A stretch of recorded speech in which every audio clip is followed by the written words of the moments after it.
किसी ने बड़े कमाल की बात कही है कि इंसान तो बोलकर निकल जाता है, लेकिन सामने वाले इंसान को उस बात से निकलने में कई साल लग जाते हैं।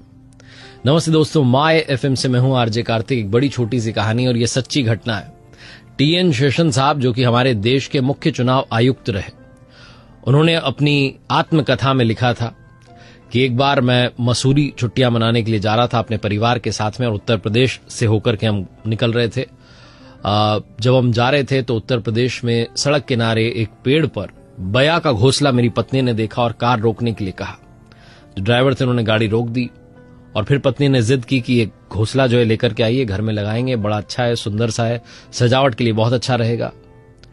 जो मेरे ड्राइवर थे, सिक्योरिटी गार्ड थे, उनसे हमने कहा कि जाओ जाकर के वो घोंसला लेकर के आओ।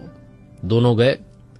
जब वो गए तो उन्हें लगा कि ये तो बड़ी ऊंचाई पर लगा हुआ है, इसको कैसे उतारा जाए। तो वहीं पर एक लड़का जो था भेड़ बकरी चरा रहा था, उसको बुलाकर आवाज दी कि इधर आओ, इसको उतार दो, तुम्हें 10 रुपए देंगे। उसने कहा मैं नहीं उतार सकता, और ऐसा बोल के वापस चला गया, भेड़ बकरी चराने लगा। टीएन शेषन साहब कहते हैं कि बहुत देर हो गई, वो आए नहीं। तो मैंने पूछा क्या हुआ, तो उन्होंने कहा वो मदद नहीं कर रहा है लड़का। हमने कहा एक बार और बात करो, पैसे थोड़े बढ़ा दो। तो उसको बुलाया, उसे कहा 50 रुपए मिलेंगे, उतार दो एक घोंसला। उसने कहा नहीं मैं उतारूंगा नहीं, वापस चला गया। अब की बार टीएन शेषन साहब कहते हैं कि मैं खुद चला गया और मैंने कहा भाई इधर आओ, तुम्हें पता नहीं मैं कौन हूं, सजा भी मिल सकती है, तुम्हें दंड भी मिल सकता है, 100 रुपए लो, उतार दो। उस लड़के ने कहा आप चाहे जो कर लो, मैं ये घोंसला नहीं उतारूंगा। वो लड़का अपने काम में मशगूल था। फिर हमने कहा अपने सिक्योरिटी गार्ड से और ड्राइवर से कि एक बार बुलाकर लाओ, थोड़ी सी बात करनी है उससे। उस लड़के को बुलाकर लाए तो इन्होंने पूछा कि क्यों नहीं उतार रहे हो तुम घोंसला, चक्कर क्या है, ये पेड़ तुम्हारा है, ये जगह तुम्हारी है, दिक्कत क्या है।